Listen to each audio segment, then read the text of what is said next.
Shalom semuanya, salam sejahtera untuk kita sekalian. Pada kesempatan ini saya akan berbagi beberapa topik sharing. Yang pertama saya akan bagikan tentang gaya hidup untuk memuji dan menyembah Tuhan setiap hari gitu ya.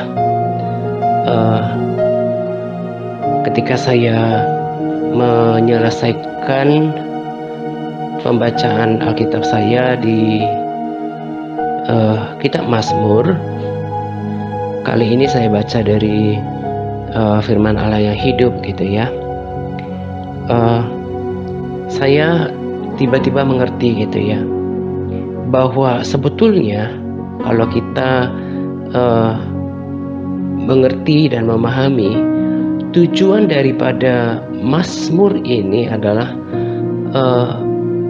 salah satunya selain Mazmur itu adalah tentang kesaksian pemazmur sendiri gitu ya, tentang memuji kebesaran Tuhan. Salah satu yang saya kemudian mengerti bahwa kenapa kita membaca kitab Mazmur. Saya tulis pada capas supaya kita sebetulnya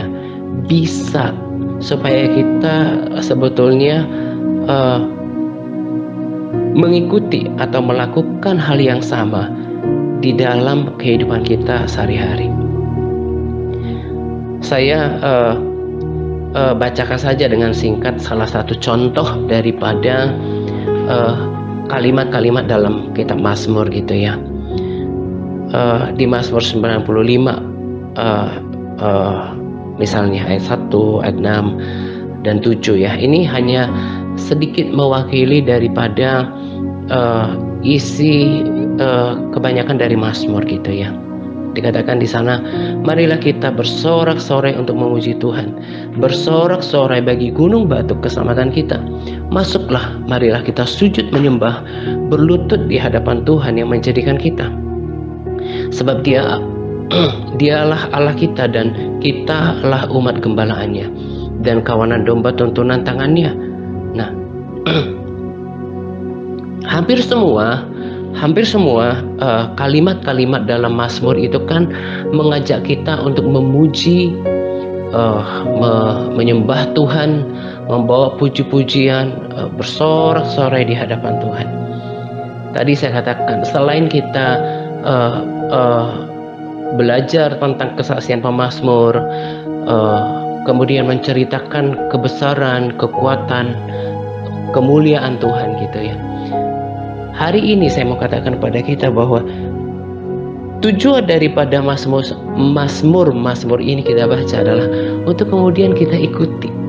Jadi kita harus menjadi pemazmur baru. Kalau kita mau sama dengan pemazmur ini gitu ya, harus memiliki komitmen untuk memuji, untuk menyembah Tuhan setiap hari. Dan itu keputusan. Ketika kita hendak berkomitmen, kalau kita mau berkomitmen ya untuk melakukan keteladanan pemazmur dan juga pesan daripada Mazmur ini dalam kehidupan kita harus ngerti bahwa tidak selamanya daging kita ingin memuji Tuhan. Bahkan jiwa kita tidak selamanya ingin memuji Tuhan. Makanya Daud berkata, pujilah Tuhan hai jiwaku. Sebab ada kalanya jiwa kita ini pikiran, perasaan ya, kehendak daging kita gitu ya, perasaan kita mungkin tidak mendukung untuk kita bersyukur, untuk bersorak-sorai kepada Tuhan, untuk memuji Tuhan, untuk menyembah Tuhan. Tetapi kita harus perintahkan jiwa kita dan kita harus putuskan, entah kita rasakan hadirat Tuhan, entah kita rasakan kegembiraan atau sukacita. Keputusan kita adalah memuji menyembah Tuhan. Seperti doa puasa hari ini gitu ya. Ini saya rekaman pada hari Kamis gitu. Berat ketika melakukan doa puasa gitu ya. Tapi saya putuskan untuk melakukan yang benar, tidak dipengaruhi oleh perasaan saya gitu. Saya tetap memuji, menyembah Tuhan, saya mengangkat tangan, saya bersorak-sorai, saya angkat pujian juga gitu ya. Dan itu kemudian membawa dampak positif bagi jiwa kita, menyegarkan jiwa kita. Kita sudah banyak belajar lah, kalau kita memuji menyembah Tuhan, kita akan mendapatkan kekuatan yang baru. Nah, jadi saya mau katakan kepada kita bahwa yang membedakan kita daripada kekristenan kita yang dulu, yang membedakan kita daripada kekristenan yang saya katakan bukan kekristenan kebanyakan ya, tapi maksudnya kekristenan yang kalah, yang jatuh bangun, itu adalah sikap kita, keputusan kita untuk memuji Tuhan. Sebab akan berbeda. Saya yakin, saya pastikan akan berbeda orang Kristen yang berkomitmen untuk memuji Tuhan, menyembah Tuhan setiap hari, apapun keadaan hidupnya. Dan lalu ketika di kejadian, bukan kitab Kejadian ya, Kejadian seorang perempuan di Matius 15 ayat 25, ketika dia minta untuk pertolongan Tuhan gitu ya, pertolongan Yesus. Di ayat 25 dikatakan, tetapi perempuan itu mendekat dan menyembah Dia sambil berkata, Tuhan tolonglah aku. Nah, sikap wanita ini ya, tetapi di terjemahan sederhana Indonesia 3 katakan, tetapi wanita itu datang mendekat lalu sujud di hadapannya dan berkata, Tuhan tolonglah saya. Jadi sikap perempuan ini, sikap wanita ini yang datang kepada Tuhan dengan penyembahan, sujud penyembah, itu melunakkan hati Tuhan. Jadi salah satu ilustrasi sederhana gitu ya, ketika seseorang mungkin melakukan kesalahan kepada kita, lalu kemudian dia datang dengan sikap yang baik, memohon, bahkan bersujud ya, meminta maaf, meminta ampun, apalagi mungkin itu kesalahan besar, itu akan meruntuhkan tembok kemarahan kita gitu ya, benteng pengampunan di dalam hati kita gitu. Nah, sikap seperti itu akan melunakkan hati Tuhan. Nah, jadi kalau kita hidup dalam sikap hati seperti ini, memuji Tuhan, siapa yang nggak suka dipuji?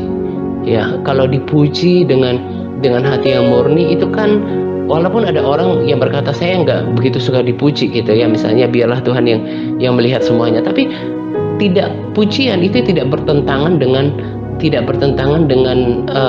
hati nurani orang gitu ya.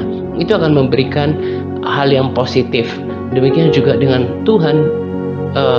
Hati Tuhan disenangkan ketika kita terus memuji Dia, berkomitmen untuk memuji Dia setiap hari, menyembah Dia.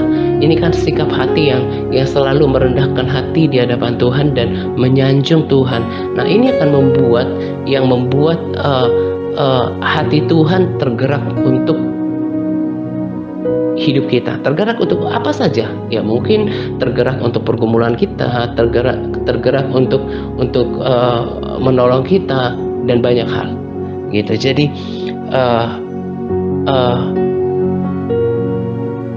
bagi setiap kita yang merasa kok kayaknya ini hidup saya ini belum berkomitmen untuk memuji menyembah Tuhan setiap hari, saya masih dipengaruhi oleh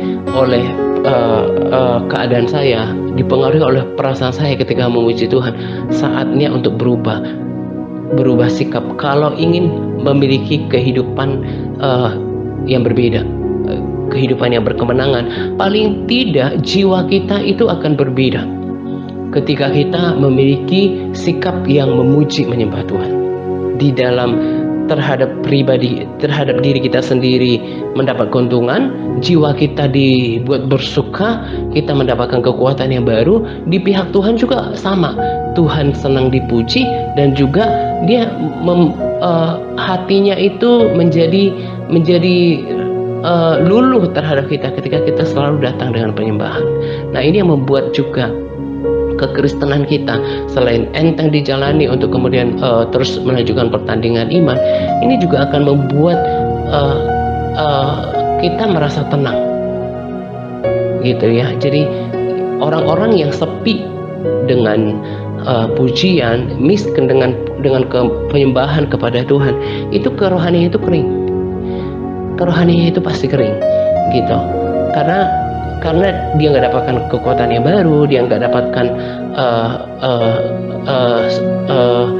kesegaran di jiwanya, gitu ya.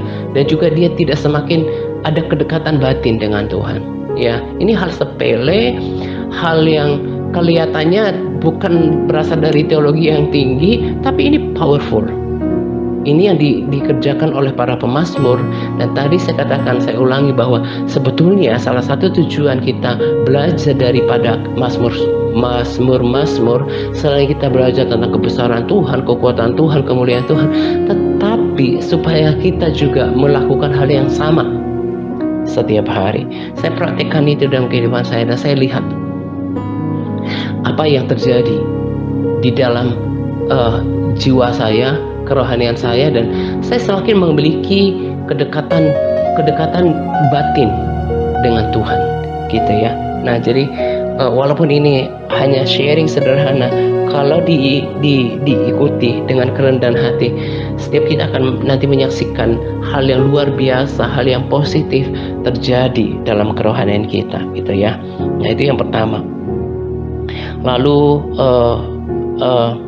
yang kedua yang saya mau bagikan adalah tentang pelajaran berharga dari pelayanan seorang Paulus, gitu ya. Dari dulu, ini tanggal 5 ya. Hari ini tanggal 5, hari Jumat, 8 tahun pelayanan ini berdiri, gitu. Saya pas doa malam, saya sadar ini udah tanggal berapa ya, Mei, gitu ya. Tepat Jumat ini sharing ulang tahun TRC yang ke-8, gitu ya. Kalau perhatikan, kalau udah tonton video saya dari awal pelayanan ini, ada dari Church Ministry, gitu ya. Saya selalu tekankan hal yang sama dari keteladanan Paulus dalam melayani. Di 2 Korintus 12 ayat 21, Paulus berkata seperti ini. Waktu saya ambil dari terjemahan sederhana Indonesia 3 ya. Waktu saya datang kembali, jangan-jangan saya kecewa dan malu di hadapan Allah, karena di antara kalian masih ada yang hidupnya tidak pantas sebagai pengikut Kristus. Kalau di antara kalian masih ada yang belum bertobat dari perbuatan-perbuatan yang jahat, perbuatan jahat yang lama seperti dosa perzinahan dan segala jenis percabulan, saya akan sangat sedih dan menangis karena ternyata pelayanan kami di antara kalian benar-benar gagal.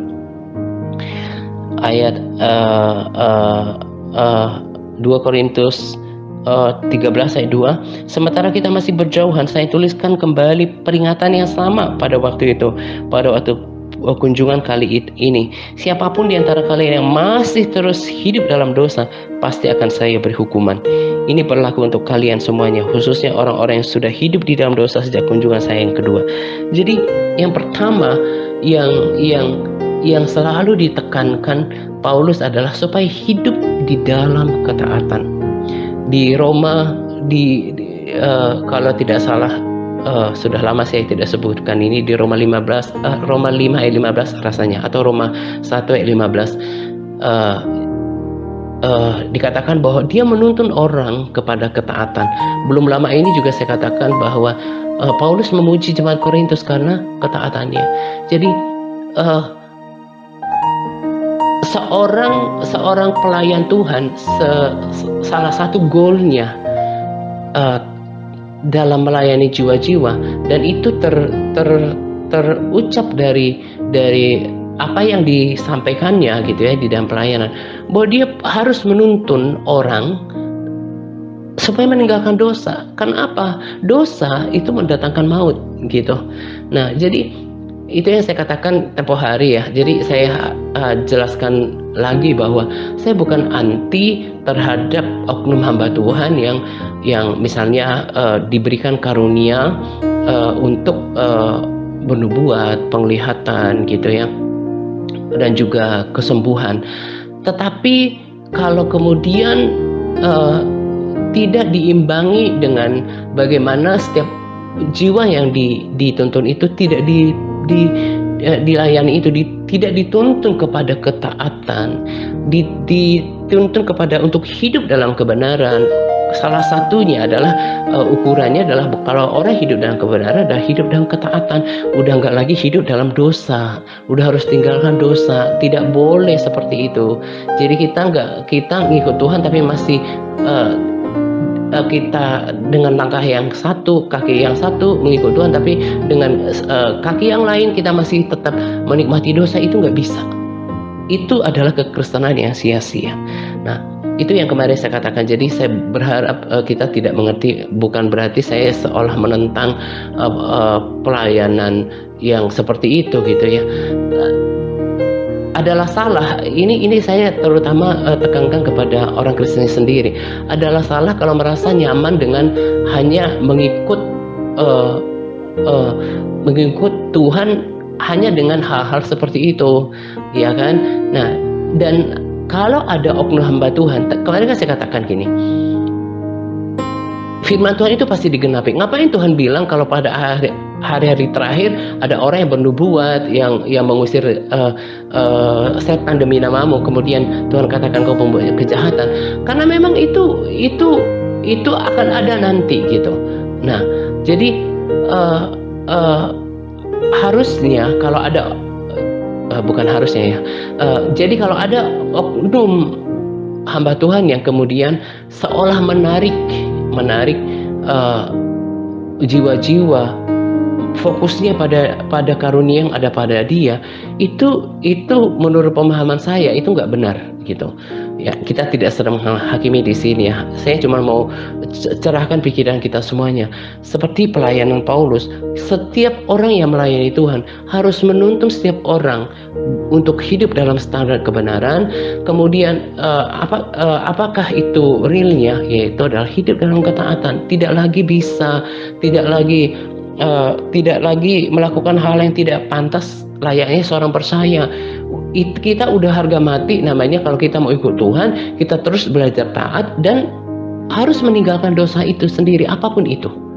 Nah, lalu keteladanan Paulus yang kedua adalah di 2 Korintus 13 ayat 9. Kami senang kalau ternyata kalian sudah berdiri teguh dalam persatuan dengan Tuhan waktu kami tiba, meskipun kami akan dianggap lemah karena tidak ada kesempatan untuk bertindak keras terhadap kalian.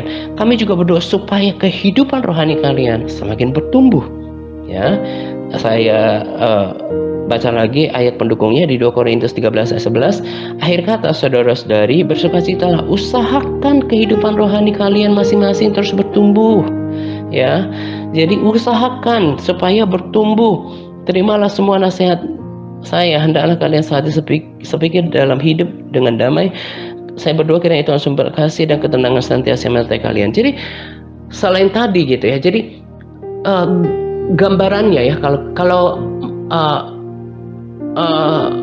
seseorang misalnya saya sendiri gitu ya mau pelayanan, tujuannya, goalnya apa gitu, harus punya goal. Ini nanti orang-orang mau dibawa kemana? Yaitu adalah untuk hidup dalam standar kebenaran. Standar kebenaran realitanya ya, yang tadi saya katakan, ya belajar taat, terus semakin taat, dan kemudian dosa yang lama udah harus ditinggalkan. Kemudian setelah itu gitu ya, dalam terus pengiringannya kepada Tuhan harus ditandai dengan namanya pertumbuhan rohani gitu.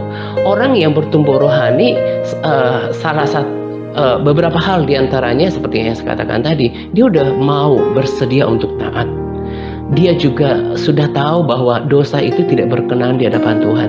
Kemudian apa lagi yang terjadi ketika mengalami pertumbuhan rohani? Ya sifat-sifat kedagingan yang sempat melekat di dalam manusia yang lama, misalnya ketersinggungan, ya ketersinggungan, masih bisa sakit hati, kemudian masih amarah yang masih mau membalas jahat dengan yang jahat gitu ya. Kemudian mungkin gaya hidup yang lama yang mungkin dalam perkataan suka ngomongin orang, kemudian gosip gitu ya. Termasuk dosa-dosa yang lain yang dapat disebut gitu ya. Itu udah harus berubah. Udah harus berubah. Bahkan sampai tingkat kedewasaan penuh kata firman Tuhan. Saya hari ini saya bagikan ini bukan untuk memegahkan diri gitu ya, tapi saya dan setiap kita mestinya bisa ya, kita harus bisa menilai diri kita, bukan untuk bermegah tapi seperti evaluasi aja gitu ya, dari tahun pertama sungguh-sungguh ikut Tuhan, kedua, ketiga, keempat, sampai misalnya katakanlah saya sebutkan umur pelayanan ini 8 tahun gitu ya, harus ada yang berubah. Nah, kita ketika kita naik pada tingkat kerohanian tertentu, kita akhirnya bisa memandang sikap dan perilaku kita di tahun-tahun sebelumnya. Oh ternyata itu nggak pantas ya, itu nggak baik. Dalam hal lain misalnya, ketika kita sekarang semakin dewasa rohani, kita bisa lebih tenang ketika menghadapi persoalan. Kita bisa lebih menguasai diri ketika ada orang yang menyakiti hati kita. Lalu kemudian kita bisa lebih tenang dan percaya kepada Tuhan.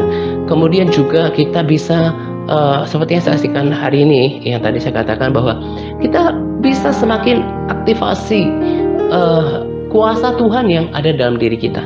Kemarin kan saya katakan saya akan bagikan dari pengajaran dari Kenneth Hagin yang luar biasa gitu ya. Nanti juga saya akan bagikan link videonya di sharing gitu ya. Ini saya pilah-pilah aja ya. Nanti mungkin juga saya balik ke pesan video yang ini pada lain kesempatan gitu ya. Nah, ini juga sebetulnya bukan hal yang baru ya. Ini tidak jauh berbeda, namanya juga firman yang sama gitu ya, baik di berbagai negara semuanya sama gitu ya. Ini tentang bagaimana kita mengenali jati diri kita, mengenali siapa diri kita di dalam Tuhan, bahwa kita adalah orang tubuh Tuhan yang sudah diberikan kuasa gitu ya. Ada ayat-ayat firman Tuhan yang saya bagikan di Capas gitu ya. Saya harus baca yang ditebelin aja. Dan takkan ada yang mustahil bagimu. Ia berkata kepada mereka, karena kamu kurang percaya, sebab aku berkata kepadamu, sesungguhnya sekiranya kamu mempunyai iman sebesar biji sesawi saja, kamu dapat berkata kepada gunung ini, pindahlah dari tempat ini ke sana, maka gunung ini akan pindah, dan takkan ada yang mustahil bagimu.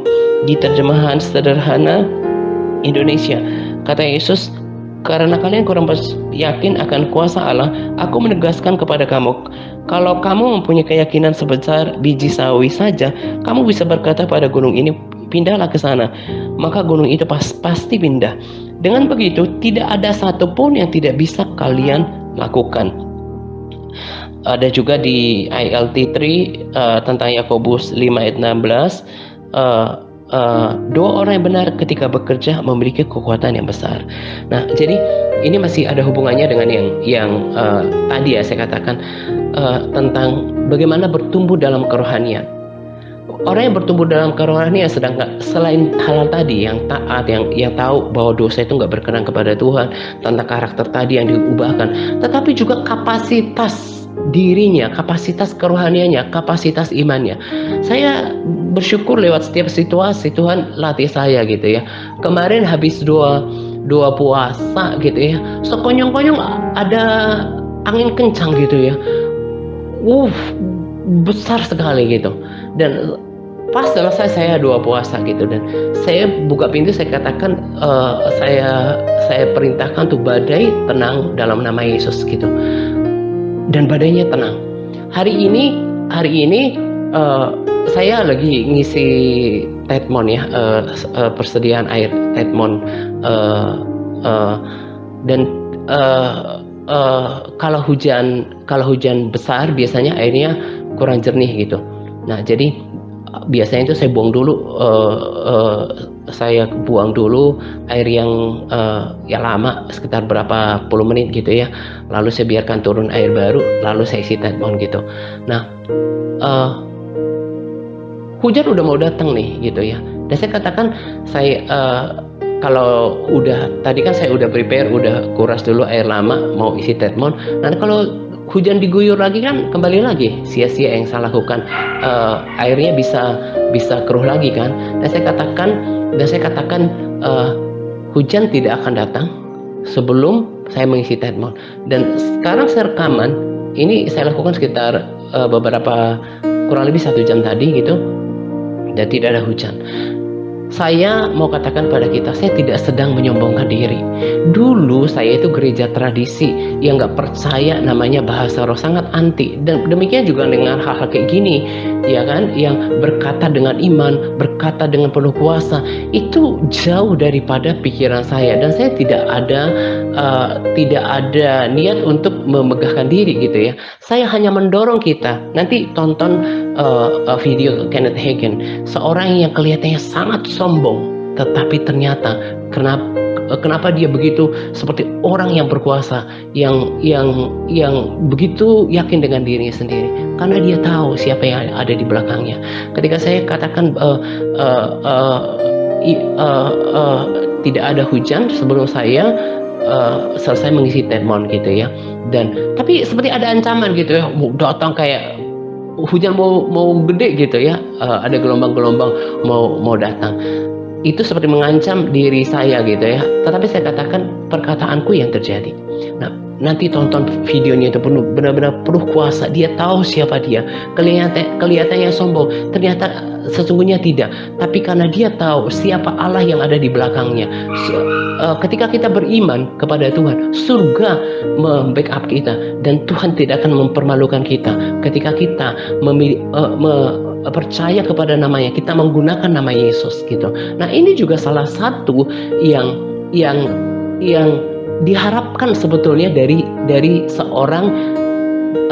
orang-orang Kristen yang dilayani gitu ya, yang tadinya kekanak-kanakan, apa-apa cengeng, tersinggungan, misalnya kalau kayak di gereja lokal ya, nggak disambut, misalnya ada tersinggungan, pindah ke sana, suka berpindah-pindah. Kemudian juga tadinya hanya memikirkan diri sendiri, mulai ikut pelayanan, terus bertumbuh. Kalau ada masalah nggak apa-apa, minta didoain. Dia belajar untuk berdoa gitu ya. Menjadi orang yang bertumbuh, bahkan berbuah dan berdampak. Ini yang harus dikerjakan di dalam sebuah pelayanan, dan itu yang saya lakukan di dalam pelayanan ini. Jadi orang yang ngerti ya, saya jadikan pelayanan Paulus sebagai model gitu ya. Tidak terlalu menginikan karunia-karunia yang dikerjakan Roh Kudus. Itu kan salah satunya bahasa roh gitu ya. Nah, bahasa roh, apakah jaminan kalau orang mengalami kepenuhan Roh Kudus terus kemudian dia hidupnya dipimpin oleh Roh Kudus? Gak jaminan. Itu keputusannya yang menentukan gitu ya. Nah, itu juga sama dengan itu kan, kepenuhan Roh Kudus kan juga karunia daripada Roh Kudus. Karunia untuk mengajar, karunia untuk melakukan kesembuhan, penglihatan, itu semua dikerjakan oleh Roh yang satu. Nah, lalu kemudian ketika seseorang misalnya mengalami kepenuhan Roh Kudus, terus dia tetap aja hidupnya gak karuan gitu ya, dia tetap melakukan dosa, apakah kemudian tiba-tiba karunia itu tiba-tiba dia nggak bisa bahasa roh lagi gitu ya? Yang saya dengar sampai jauh ini, tetap aja dia bisa bahasa roh, tapi hidupnya nggak benar. Demikian juga dengan orang kemudian mempunyai karunia melakukan mujizat, penglihatan.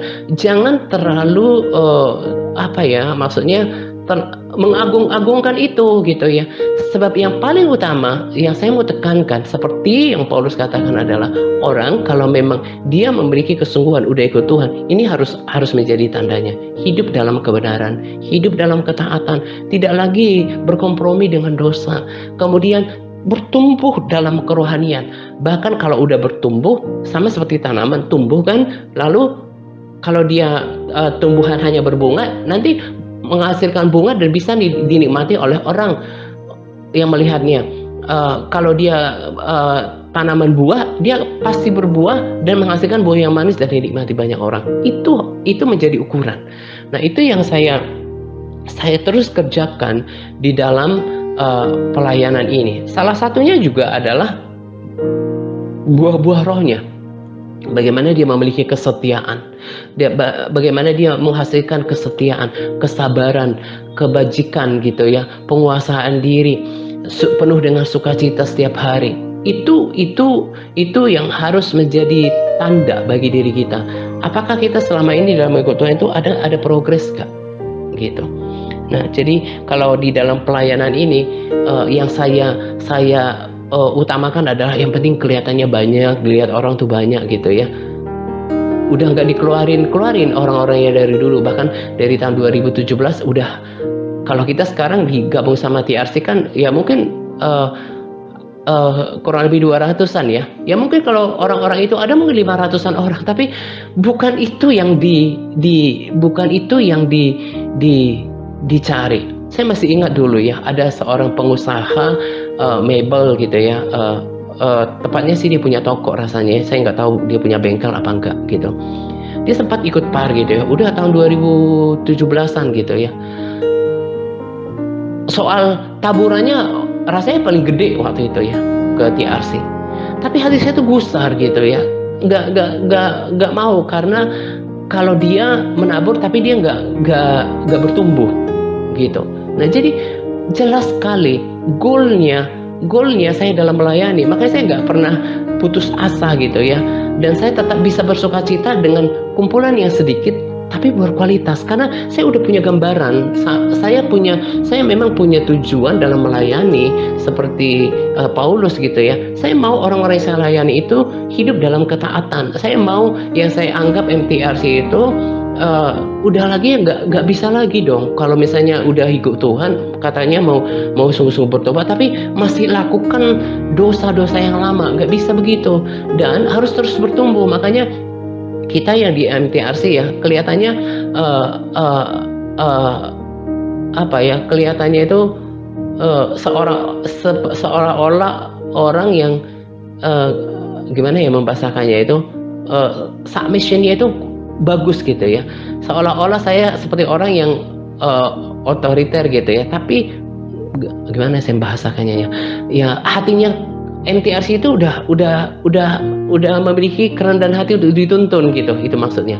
Nah, itu gambarannya. Nah, kalau orang-orang yang ya seperti mungkin di TRC saya nggak kenal, mungkin juga saya minta lakukan hafal modul, nggak lakukan gitu ya. Bukan itu kualitas, tapi kualitas yang saya dapatkan, tapi bukan berarti nggak layanin mereka gitu kan. Nah, itu goalnya. Itu kenapa saya tetap bersukacita. Paulus juga dalam surat-suratnya kalau baca, sukacitanya adalah ketika mendengar mereka teguh dalam iman, ketika mendengar orang-orang dilayaninya itu hidup dalam ketaatan, ketika mendengar hal-hal yang seturut dengan kebenaran, ketaatanmu, kasihmu, itu yang dipuja, bukan soal kuantitas tapi tanpa kualitas. Gitu. Jadi apa yang saya mau katakan juga lewat sharing dari keteladanan Paulus ini adalah itu yang kita harus kerjakan. Bagaimana kita hidup yang di MTRC ini udah tahu, saya mau hidup ikut Tuhan, mau hidup dalam kebenaran, taat berarti gak lagi hidup dalam dosa-dosa yang lama, lalu terus bertumbuh sampai menghasilkan buah-buah roh, ya termasuk juga kesetiaan, termasuk juga selain tadi ketaatan, meninggalkan dosa, kemudian juga buah-buah rohnya ya seperti kesabaran, tetap bersukacita, dan juga kapasitas rohaninya, dan itu harus dilatih. Seperti tadi saya katakan, saya seorang yang anti sebetulnya dengan kayak bahasa roh dulu ya, kemudian juga apalagi berkata-kata iman kayak apa, kok kayak gak berdasar gitu ya. Tapi sekarang semakin bertumbuh, semakin mengenal siapa diri saya, bahwa kuasa aku punya, nama Yesus aku punya. Dan kalau kita hidup taat dan kita pakai nama itu penuh dengan kuasa, dan itu perlu dilatih. Akhirnya nanti dan saya katakan sama seperti anak yang dilatih jalan gitu ya. Hampir semuanya pasti ada jatuh bangunnya itu anak ketika dilatih berjalan. Demikian juga dengan kita. Ketika kita mencoba beriman, kalau nggak terjadi, nggak apa-apa. Itu namanya latihan. Nanti sampai kita pada tahap gimana gitu ya. Saya masih ingat dulu ketika belajar nyetir dulu. Ada salah satu om bilang, nanti lama-lama kakimu akan punya mata sendiri gitu. Benar. Jadi nyetir entah apapun itu kebiasaan kita gitu. Nah, lama-lama juga dalam beriman begitu. Nanti ketika kita beriman tentang sesuatu gitu ya, kita lihat terjadi, kita bisa sadar, oh ya, ketika saya beriman saya katakan tidak akan terjadi hujan sebelum tetmonnya terisi penuh. Nah, bagaimana posisi kan yang ada di dalam diri kita kan, kalau tubuh mah mengikuti. Bagaimana jiwa kita, pikiran, perasaan, dan kehendak kita, otak kita, bagaimana kita memposisikannya. Dan saya katakan hanya apa yang aku katakan itu yang terjadi. Itu yang dengan dahsyatnya, dengan dalam tanda kutip sombongnya, Kenneth Hagin berkata, apa yang kau katakan itu yang terjadi. Elia juga seperti itu. Dia orang-orang yang hidup dalam iman, dan Tuhan mau kita hidup dalam iman. Kita harus bisa melatih dan menantang diri kita untuk hidup dalam iman. Seperti yang saya katakan kemarin, saya katakan badai tenang. Jadi lama-lama kita dalam mengaktifkan kuasa Tuhan itu juga nggak perlu kayak badai tenang, kayak heboh sendiri gitu ya. Santai aja. Sebab apa? Kekuatannya adalah bukan pada diri kita sendiri, tapi kepada iman dan kekuatan nama Yesus. Dan itu harus dilatih, gitu ya. Wah, saya sangat semakin hari itu semakin bisa menilai kepuasan perjalanan rohani saya dengan kesetiaan melakukan semuanya, gitu ya. Jadi latih imannya juga, itu adalah bagian daripada pertumbuhan iman. Dan nanti di video Kenneth Hagin, salah satu yang saya suka adalah, dan itu yang saya lakukan adalah selain pronouns ya, selain memperkatakan firman Tuhan, kemudian juga faith confession, pengakuan iman. Jadi selain kita memperkatakan firman ya, mendoakan firman, itu juga dilakukan oleh video yang berbahasa roh itu ya, juga memperkatakan iman kita.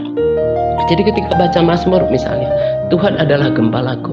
Dan saya katakan dengan latihan dan ya latihan iman, dan juga saya udah tahu beriman tuh seperti ini nih. Pikiran saya nggak boleh intervensi, nggak boleh pengaruhi apapun. Sebab iman itu semata-mata pada kemampuan Tuhan dan kemauan Tuhan. Dan kebenaran tetap kebenaran, bukan nggak ada faktor lain selain firman Tuhan adalah ya dan amin. Dan saya katakan Tuhan adalah gembalaku dan aku adalah gembalaan Tuhan. Tuhan akan menjagaku, Tuhan akan pelihara, Tuhan akan sediakan yang aku perlukan. Engkau adalah jalan, maka terbukalah jalan untuk ini dan itu. Perkatakan itu dengan iman, dengan penuh kesadaran, satukan pikiran, perasaan gitu ya, bahkan taklukkan ya, taruh kemampuan pikiran manusia di bawah, dan hanya iman pada kekuatan, kemampuan, kemauan Tuhan, dan kebenaran firman Tuhan yang adalah amin, dan firman Tuhan yang berkuasa. Dan sadari aku punya kuasa, dan aku bisa perintahkan dan ubah keadaan oleh perkataanku, sebab surga membackup. Itu dahsyat banget. Nanti lihat di video itu. Dan kuasa itu saya juga taruh di capas ya, dikatakan bahwa betapa hebat kuasanya itu. Allah yang bekerja dengan bagi kita yang percaya. Ada kuasa yang hebat yang membangkitkan Yesus, yang menaruh Yesus ada di bawah di sebelah kanan Bapa sekarang. Itu kuasa yang luar biasa, dan itu sudah dimenangkan oleh Yesus, dan sekarang Kristus itu adalah kepala dari jemaat. Nah, Kenneth Hagin katakan seperti ini, adakah kepala terpisah dari tubuh? Enggak. Jadi selain dia membahas bahwa Yesus gini loh, Yesus sekarang kan duduk di sebelah kanan Bapa, dan dia sudah dibangkitkan kembali. Dia kepala, kita tubuh. Kalau kepala dibangkitkan, masa tubuh nggak dibangkitkan? Karena itu kan satu kesatuan. Nah, makanya tadi saya katakan nanti saya bahasinya per pesan-pesan aja biar lebih jelas. Sekarang fokusnya daripada kuasa itu. Kuasa itu ada di kepala, dia ada Kristus, dan Kristus sudah diberikan kepada jemaat. Dan demonstrasi kuasa, pernyataan kuasa yang hebat itu diaktifasi, direalisasikan oleh jemaat yang sungguh-sungguh hidup benar dan percaya kepada Tuhan. Dan itu adalah kita. Makanya latih imannya, perkatakan perkataan yang hebat, perkataan yang luar biasa, bukan karena kita berkuasa dari diri kita sendiri, tetapi semata-mata karena kuasa nama Yesus, kuasa Roh Kudus, kuasa yang membangkitkan Yesus itu udah ada di dalam diri kita. Jadi sampai harus ke sana, sehingga kita tidak lagi orang yang lemah, harus bisa kayak tadi saya katakan ketika doa siang, saya putuskan saja memuji Tuhan. Saya mengangkat tangan, ku kan menari, ku kan menari, ku kan menari seperti Daud menari, ku kan menari, ku kan menari, ku kan menari seperti Daud menari. Bila Roh Allah ada di dalamku, ku kan menari seperti Daud menari. Menari terus memuji menyembah Tuhan akan berbeda. Jiwanya akan dipulihkan, kekuatannya akan dipulihkan. Setiap hari dilakukan dari kesetiaan seperti itu. Dan salah satu hal lagi yang saya mau tambahkan, bagaimana semakin kita tahu, semakin kita yakin bahwa kita punya kuasa itu. Selain iman yang dibangkitkan oleh kebenaran firman Tuhan, makanya firman itu harus direnungkan, diaminkan bahwa Engkau sudah memberikan aku kuasa, tidak ada yang mustahil bagiku. Lalu kemudian kedekatan lewat persekutuan dengan Tuhan yang membuat kita semakin menyatu ya, semakin melebur, semakin satu perasaan gitu, satu perasaan, satu kehendak, satu ide, semakin terjadi alignment, persekutuan dengan Tuhan, sehingga kita tahu bahwa ketika kita lakukan sesuatu, ngomong sesuatu, ada Tuhan yang dekat, ada kuasa yang membackup, sehingga lama-lama kita rasakan bahwa bukan kita yang memang bertindak pribadi kita, tapi Tuhan. Nah, kalau kita mengalami kedekatan seperti ini, apapun warnanya hidup kita bisa hadapi, karena bukan dengan kuat gagah kita, gitu ya. Jadi lakukan komitmen untuk memuji, menyembah Tuhan setiap hari apapun keadaannya, dan jangan pernah ditentukan oleh perasaan, bahkan jiwa kita harus perintahkan memuji Tuhan. Lalu kita yang harus di sini harus memiliki rencana perjalanan rohani gitu ya. Kalau ikut Tuhan, ngapain ikut Tuhan kalau nggak taat? Percuma. Kemudian juga masih lakukan dosa-dosa yang lama, percuma. Bahkan kita harus justru terus bertumbuh gitu ya, mengaktifasi kuasa-kuasa yang ada di dalam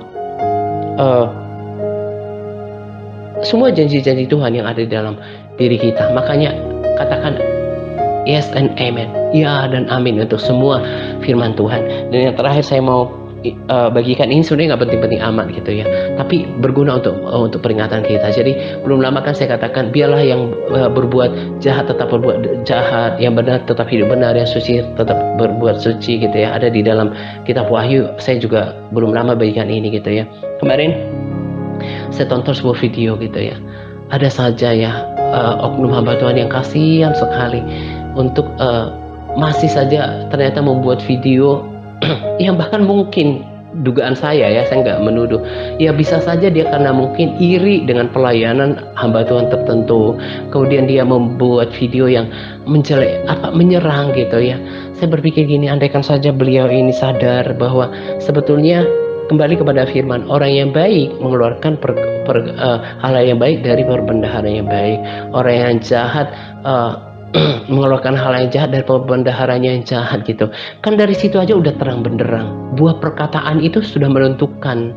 Sekalipun beliau oknum hamba Tuhan, tetapi perkataannya ternyata bukan yang membangun, bukan yang mempersatukan gitu. Itu sangat mengerikan. Makanya ini harus menjadi pelajaran buat kita. Pilihan kita mau apa? Jadi orang benar, orang yang hidup suci, atau tinggal dalam kejahatan. Dan yang kemarin ada Bu Walina japri saya, ada orang yang dia bilang gini, lucu, kenapa kamu kalian membagikan posting atas hari Minggu banyak-banyak ya? Dia bilang gini, kalian seperti orang yang dicuci otak. Dicuci otaknya, bagikan dia punya video gitu ya. Nah, saya dibagikan profilnya gitu ya. Saya tidak melebih-lebihkan diri saya juga, tapi memang itu berkat rohani yang dari Tuhan gitu ya. Saya tahu bahwa orang ini dari looknya juga, dari wajahnya juga seorang yang hati nggak benar gitu ya. Kan tadi kembali saya katakan, firman Tuhan, orang yang baik akan mengeluarkan kata-kata yang baik, yang memotivasi gitu ya. Orang yang jahat ya keluar kata-kata yang kemarahan, yang kayak gitu, yang nggak membangun gitu ya. Saya bilang sama Bu Alina, kita doakan saja dia. Tapi saya kemudian setelah pikir itu ya, gini, dari informasi tim pemberita Injil aja kan ada banyak sekali, puluhan, mungkin seratusan gitu ya, grup-grup rohani Kristen gitu. Dia kayak marah karena nggak bisa ngepost di TRC gitu ya. Nah,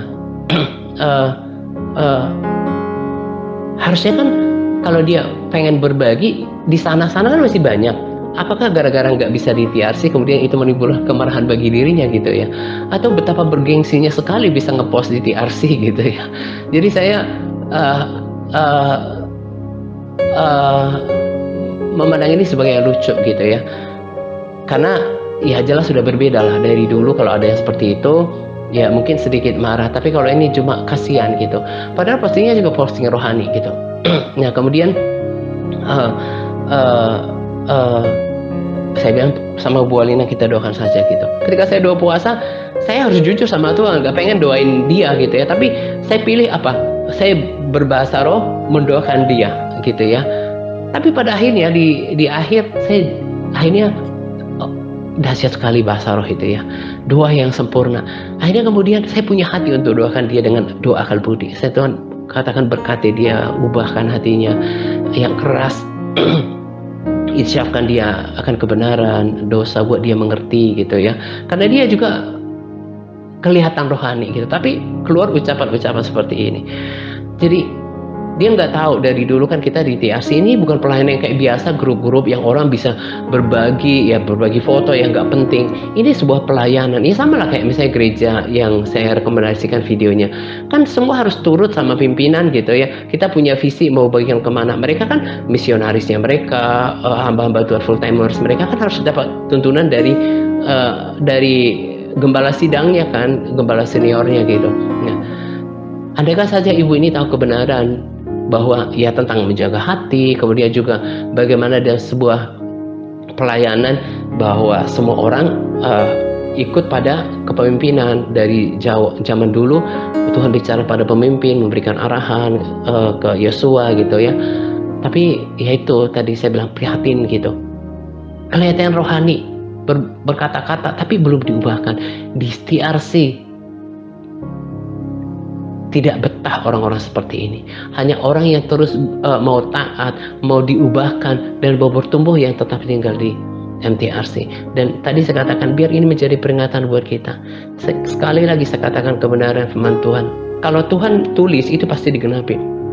Dan memang akan ada oknum hamba Tuhan yang memang tidak mengarahkan orang-orang dilayaninya kepada Tuhan, kepada kebenaran. Dan akan ada juga kegenapan firman yang tadi, ada orang yang tetap aja berbuat jahat, gak berubah. Saya melihat itu di dalam selama saya melayani, maksudnya ada orang yang memang gak mau berubah. Tapi biarlah kita menjadi kelompok yang tetap hidup benar, bahkan hidup suci, gitu ya. Semoga Ya kiranya dapatkan pelajaran berkat rohani dari sharing kali ini. Tetap kita hidup dalam standar firman Tuhan, kita harus memuji Tuhan dan terus berlatih mengenali diri sendiri bahwa kita ini di backup oleh surga. Ketika kita hidup benar, kita berkatakan sesuatu di dalam nama Yesus, kita bangkitkan iman kita, kita bisa melakukan hal yang besar di dalam kehidupan kita. Termasuk juga ketika kita berperang gitu ya, dua peperangan itu kan penting. Nah kalau kita nggak lakukan dengan iman, kita nggak sadari bahwa kita udah punya dunamis gitu ya, punya dinamik, kita punya kuasa yang luar biasa. Bagaimana kita bisa akan menghantam, memerangi kekuatan di udara, dan itu harus dilatih dan diucapkan,